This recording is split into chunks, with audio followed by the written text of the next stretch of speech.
Hello students, कैसे हैं आप लोग। आज हम लोग पढ़ने जा रहे हैं क्लास 10th का चैप्टर नंबर 6 लाइफ प्रोसेस।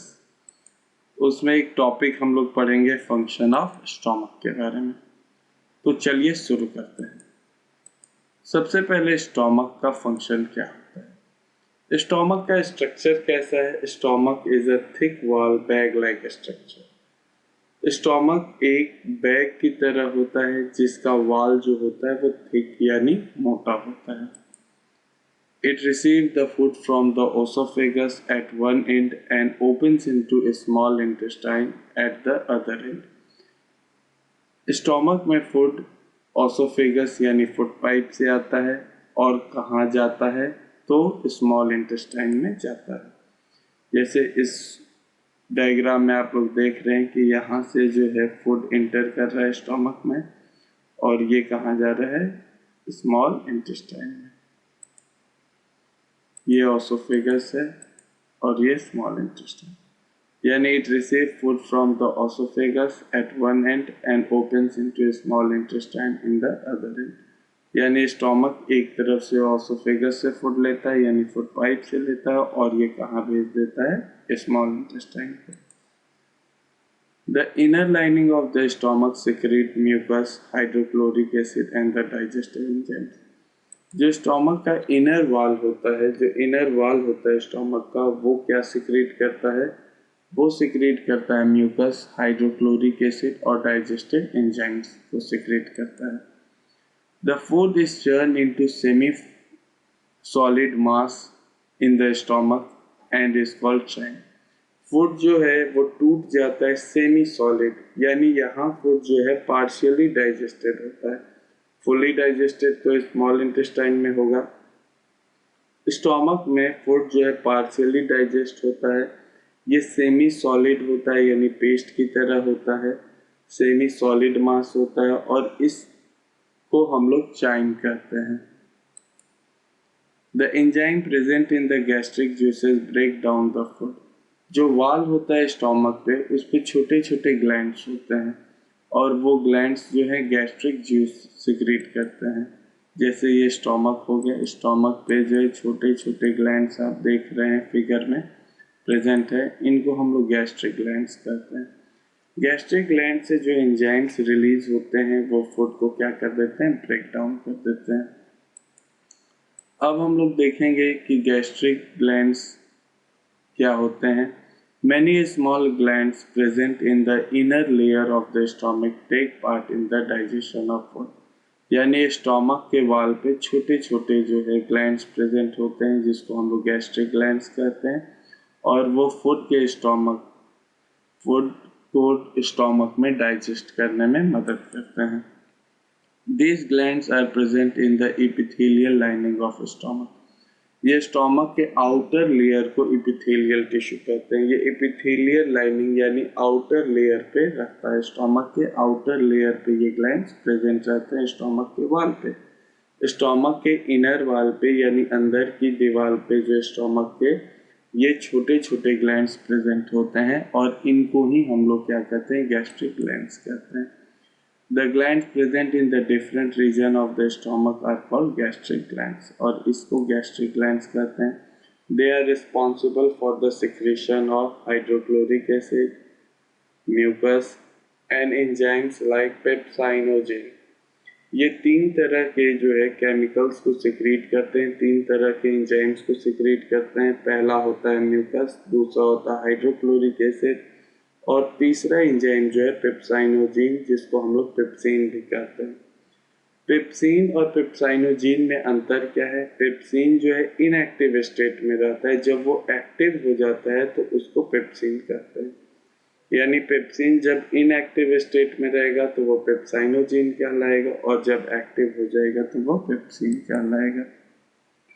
यहाँ पे साफ दिख रहा है कि गैस्ट्रिक ग्लैंड्स में तीन तरह के एंजाइम्स प्रेजेंट होते हैं, यानी तीन तरह के केमिकल जो है स्टोमक के वाल से, स्टोमक के गैस्ट्रिक ग्लैंड से रिलीज होते हैं और इनको हम लोग गैस्ट्रिक जूसेस कहते हैं। स्टोमक के वाल से जो एंजाइम्स रिलीज होते हैं उनको हम लोग गैस्ट्रिक जूसेस कहते हैं।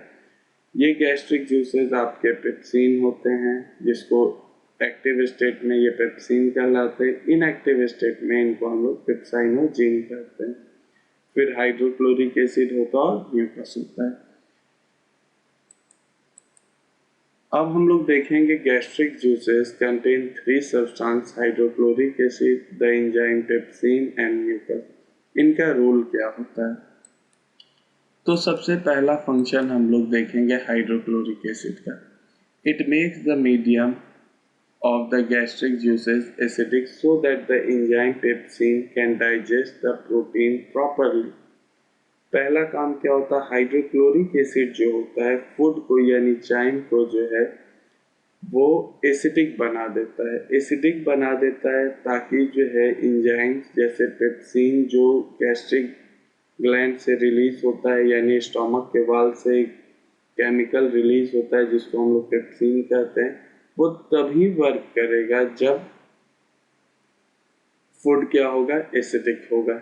यानी ऐसे समझें कि आप तभी पढ़ सकते हो जब आपके पास बुक होगा, कॉपी होगा, जब लाइट रहेगी आपके सराउंडिंग में तभी आप पढ़ सकते हो। तो वैसे ही जो है वो कंडीशन है, तो वैसे ही पेप्सिन तभी वर्क करता है जब फूड क्या हो? एसिडिक हो। यानी पेप्सिन के प्रॉपर फंक्शन के लिए स्टोमक हेल्प करता है, हाइड्रोक्लोरिक एसिड हेल्प करता है पेप्सिन के प्रॉपर फंक्शन के लिए।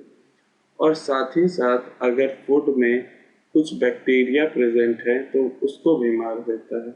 Also kills any bacteria that might have entered the stomach with the food.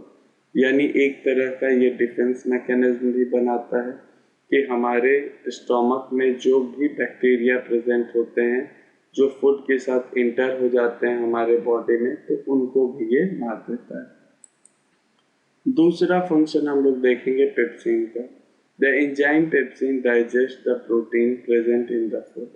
Pepsin जो होता है वो प्रोटीन के डाइजेशन में मदद करता है and convert them into small molecules, और उनको छोटे छोटे मॉलिक्यूल्स में कन्वर्ट कर देता है। फिर से एक बात याद रखेंगे, पेप्सिन तभी वर्क करेगा जब हाइड्रोक्लोरिक एसिड फूड को एसिडिक मीडियम का बना देगी। यानी pepsin only works in the acidic food. और म्यूकस एक तरह का प्रोटेक्शन देता है। प्रोटेक्शन किससे देता है? हाइड्रोक्लोरिक एसिड से। मन में ये सवाल आ रहा होगा कि सर हाइड्रोक्लोरिक एसिड अगर रिलीज होगी तो एसिड का जो नेचर होता है कोरोसिव, ये बर्निंग नेचर होता है, ये बर्न कर सकता है, तो क्या स्टोमक के वाल से जो एसिड रिलीज होगा क्या वो भी जो है स्टोमक के वाल को बर्न कर देगा? आंसर है नहीं, क्योंकि म्यूकस जो एक स्टिकी सब्सटेंस होता है, जैसा आप लोग गोंद को देखते हो, एडेसिव देखते हो, उसी तरह का ये एक स्टिकी सब्सटेंस होता है। ये स्टोमक के वाल पे जो है कवर कर लेता है स्टोमक के वाल को, ताकि हाइड्रोक्लोरिक एसिड जो है स्टोमक के वाल को टच ना कर सके। यानी इन दोनों स्टोमक और हाइड्रोक्लोरिक एसिड के बीच में ये एक लेयर की तरह बना देता है।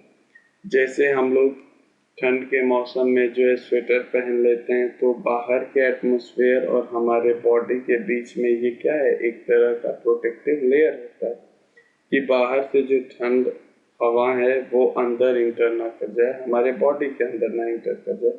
उसी तरह से म्यूकस एक लेयर की तरह बना देता है on the wall of the stomach, inner wall of the stomach, so that hydrochloric acid does not get contact with the wall of the stomach.